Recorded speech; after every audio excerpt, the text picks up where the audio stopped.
Hello guys, bersama saya lagi dalam Alright Nopa Channel, update terkini sahabat-sahabat semua. Benarkah pelaburan gagal masuk di dalam negara kita? Ini antara persoalan yang seringkali dimainkan oleh pihak-pihak pembangkang. Kononnya kerajaan hari ini gagal membawa masuk pelaburan, hanya pandai membuat pengumuman tetapi pelaburan tidak ada satupun yang masuk. Itu antara satu tuduhan yang dilakukan oleh pihak pembangkang Perikatan Nasional, pemimpin-pemimpin dari Rapat PAS dan juga Bersatu, sahabat semua. Jadi hari ini saya mau kita mendengar bersama-sama report card ya daripada satu kementerian ya berkaitan dengan pelaburan negara kita. Dan ini pastinya akan menutup mata, menutup mulut ya kepada pembangkang yang seringkali mereka laungkan kerajaan ini gagal. Jadi sahabat semua, tanpa buang masa, saya membawakan Anda untuk menonton satu video ya bagaimana membuktikan bahwa kerajaan hari ini adalah sebuah kerajaan yang lebih baik ketimbang daripada kerajaan Perikatan Nasional. Kalau kat sekolah dulu, report card day ni antara tarikh yang kurang digemari, terutamanya kalau prestasi tak berapa bagus ya. Tapi kerajaan Madani pun dah setahun usianya, macam mana dengan prestasi MITI? Saya akan pecahkan pencapaian MITI kepada 3 tonggak utama: pelaburan, perdagangan dan industri. Dari aspek pelaburan, kita telah berjaya meraih komitmen pelaburan sebanyak 347 bilion ringgit dari pelbagai misi pelaburan yang dijalankan.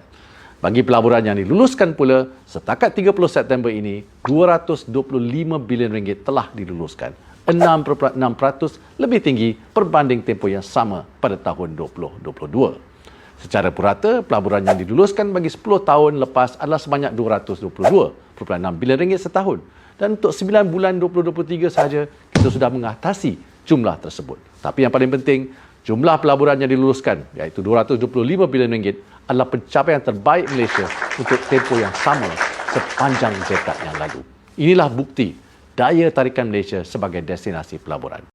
Pekerjaan yang bakal dicipta dari semua pelaburan, hampir 90,000. Tapi bagi saya, tak cukup kalau sekadar nak tarik pelaburan saja.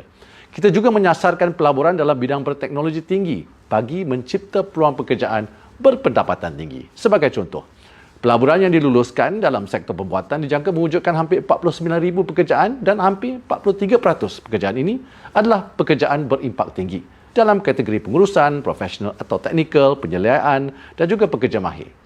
Dari segi perdagangan pula, setakat 31 Oktober 2023, perdagangan Malaysia telah mencecah 2.2 trilion ringgit.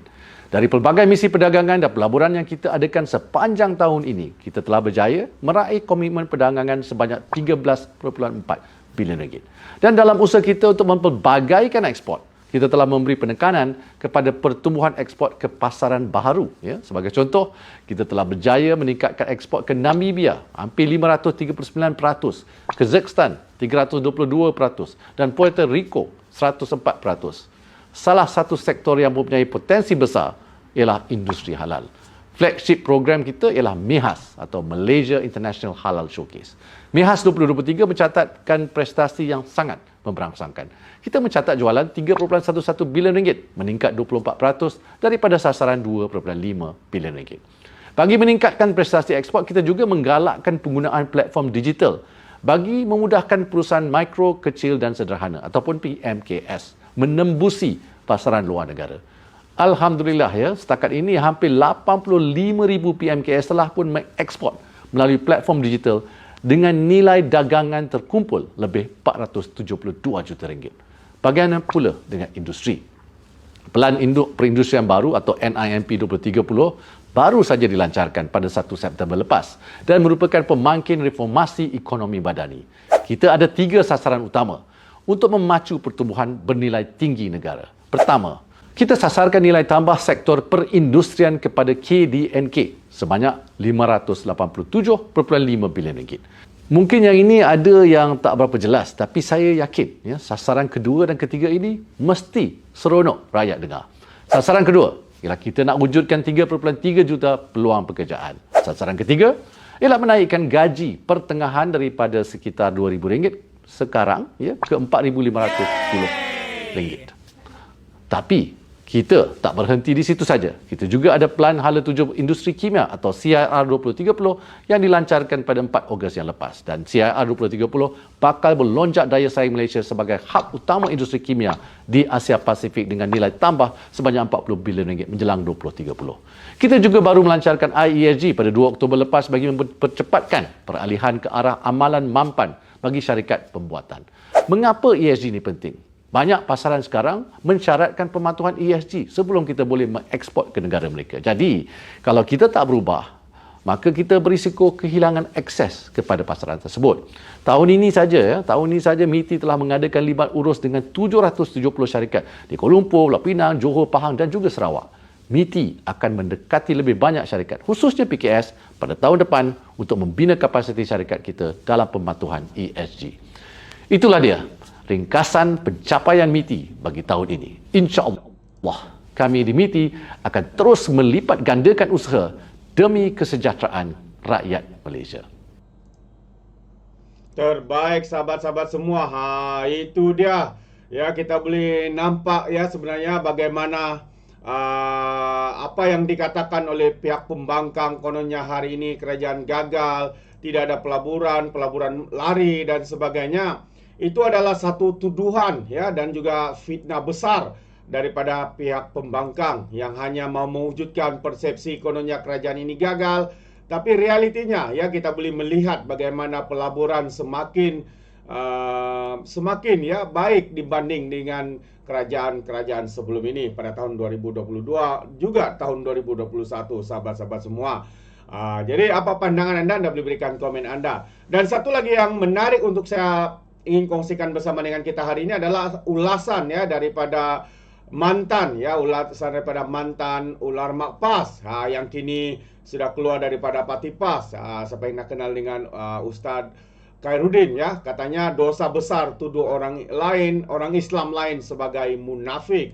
Jadi apa sebenarnya pencerahan daripada Ustaz Khairuddin ini? Jadi tanpa buang masa, katanya, saya membaca dengan teliti tulisan Tuan Guru Presiden PAS bertajuk Cara Golongan Munafik Menentang Islam diikuti Israel dan Pakatan Harapan yang disiarkan di Haraka Daily pada 6 Disember 2023. Keseluruhan tulisan membawa kepada kesimpulan bahwa beliau cuba membandingkan pendekatan munafik zaman Nabi dan Zionis yang membunuh 4 Islam Palestin dengan pendekatan PAS yang menjadi sebahagian kerajaan perpaduan, supaya dibuat kesimpulan akhir oleh pembaca bahwa kerajaan perpaduan adalah munafik dan Zionis.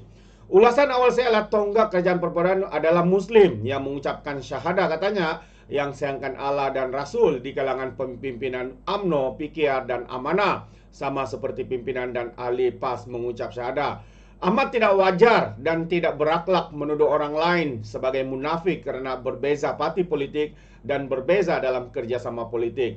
Dalilnya ialah hadis Bukhari dan Muslim bahawa seorang sahabat bertanya, di manakah Malik bin Duksin? Lalu jawab sebagai sahabat, dia seorang munafik yang tidak sayangkan Allah dan Rasulnya. Lalu Nabi segera menegur mereka. Katanya, jangan kamu berkata kepadanya begitu. Tidakkah kamu lihat sememangnya ada menyebut la ilaha ilahi, tiada Tuhan yang diberikan penghambaan diri melainkan Allah. Dia mahukan dengan ucapan itu reda Allah. Jawab sebahagian, Allah dan Rasulnya lebih mengetahui, tetapi kami melihat wajahnya dan menasihatkan pada orang-orang yang munafikin sahaja. Dalam satu riwayat, tetapi kami tidak melihat kasih sayang dan bicaranya melainkan kepada orang-orang munafik sahaja. Tegas Nabi lagi, maka sesungguhnya Allah telah mengharamkan atas neraka siapa yang menyebut la ilaha ilahi dalam keadaan mencari dengannya reda Allah. Pengarang kitab Mirka Al-Mafati yang menjelaskan apabila seorang menuduh seorang Muslim selain daripada zina, lalu dia menyebut wahai fasik atau wahai kafir atau wahai si keji atau wahai si pencuri dan seumpamanya, wahai pencompet, wahai si jahat, wahai zindik, wahai si buruk, wahai munafik, wahai Yahudi, dia hendaklah dihukum taksir. Demikianlah secara umumnya dalam fatwa Kadikan. Ia juga disebut oleh Al-Natiki dan beliau mengaitkannya apabila dikaitkan begitu kepada orang yang baik. Gelar-menggelar sesama Muslim dengan gelaran munafik dan fasik jelas merupakan dosa besar, katanya, sebagaimana disebut oleh Ibnu ya dalam Al-Zawajir ya. Allah berfirman, dan janganlah kamu gelar-menggelar dengan gelaran buruk, surah Al-Hujarat 11. Jadi menurut tokoh di kalangan tabi'in, ya, Ikrimah hidup 25 105 ayat ini merujuk kepada ucapan seorang kepada seorang yang lain, wahai fasik, wahai munafik. Begitu juga Qatadah, ya, janganlah kamu berkata kepada saudaramu yang muslim, orang itu fasik, orang itu munafik. Jadi saya menyarankan, kata Ustadz Khairuddin, Presiden PAS kembali merujuk kepada buku taksir surah Al-Hujurat yang beliau hasilkan dan menjadi sokatan Usra PAS. Tuan Guru Presiden PAS menerusi tulisan beliau cuba mencipta persepsi bahwa kerajaan perpaduan mengikut telunjuk munafik dan Zionis dalam pentadbirannya. Jadi ulasan saya, kata Khairuddin, mencipta persepsi adalah perangai munafik zaman Nabi yang mencipta persepsi terhadap Aisyah, istri Nabi, kononnya berzina hingga ada umat Islam terpengaruh, lalu menuduh secara terbuka Aisyah berzina sehingga turun beberapa ayat dalam surah Al-Nur. Adakah persepsi-persepsi yang cuba dibina oleh Presiden PAS terhadap kerajaan perpaduan meniru perlakuan munafik zaman Nabi soalnya? Beliau menulis pendekatan pemerintahan mereka sama seperti pendekatan golongan munafik pada zaman Rasulullah terhadap mereka yang beriman supaya menyekat peruntukan kepada pihak lawan.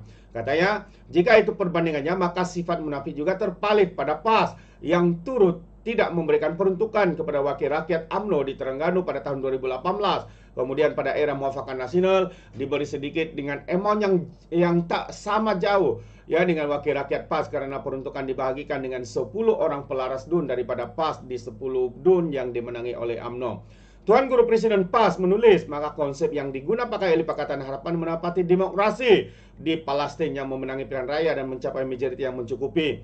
Namun PLO sebagai kumpulan minoriti yang tunduk menjadi boneka Zionis, Israel dan Amerika Serikat menubuhkan kerajaan dengan mengikut telunjuk mereka.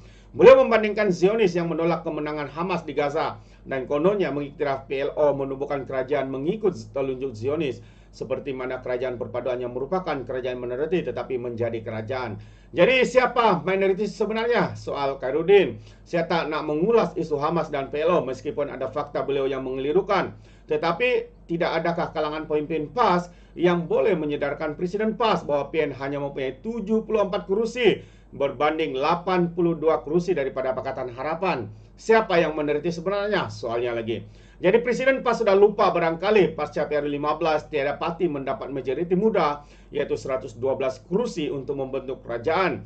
Oleh kerana itu, yang di Pertuan Agung menitakan ditubuhkan kerajaan perpaduan yang ditolak mentah-mentah oleh PN, dan sehingga sekarang PN berterusan mencipta persepsi akan mengambil alih kerajaan persekutuan bagi mewujudkan kestabilan politik dan menghiburkan pimpinan, penyokong dan pendukung perikatan.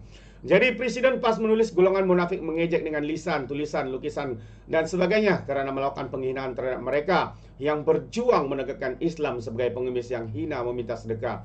Jika itu perbandingannya, katanya, maka sifat munafik itu juga turut terpalit pada pimpinan dan penyokong PAS yang berterusan mengejek dengan lisan, tulisan, lukisan dan apa sahaja melibatkan Datuk Seri Anwar Ibrahim, Datuk Seri Zahid dan kepimpinan kerajaan perpaduan. Adakah PAS beserta semua kepimpinan dan pendukung adalah munafik menurut analogi dan perbandingan yang dibuat oleh Presiden PAS?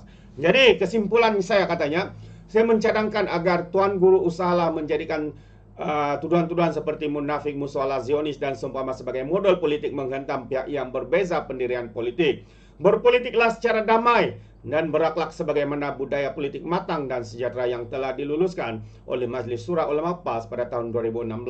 Kepada pemimpin 17 orang ulama dalam Majlis Surah Ulama PAS, silalah menegur Presiden parti kerana Majlis Surah Ulama diwujudkan bagi menjadi pengimbang kepada kuasa Presiden dan mewujudkan kepimpinan jema'i oleh para ulama, bukan kepimpinan fardu individu seorang yang digelar ulama. Sangat malang, katanya, jika Majlis Surah ini gagal berfungsi menjalankan peranannya. Menegur Presiden seperti mana sejarah pahit 2 tahun lalu ketika Presiden dengan sewenangnya menolak kertas kerja yang diluluskan oleh Muzakarah Majlis Surah pada 29 Disember 2021. Jadi ketika saya memegang amanah sebagai setiausaha, katanya, sebelum digugurkan oleh Presiden sebagai EJK PAS Pusat 2 minggu kemudiannya pada 12 Januari 2022, dan perjumpaan PAS memecat saya secara tidak sah dan di luar bidang kuasa mengikut perlembagaan PAS sebagai ahli dan setiausaha ahli Majlis Surah sebulan selepas itu pada 9 Februari 2022. Itu dia.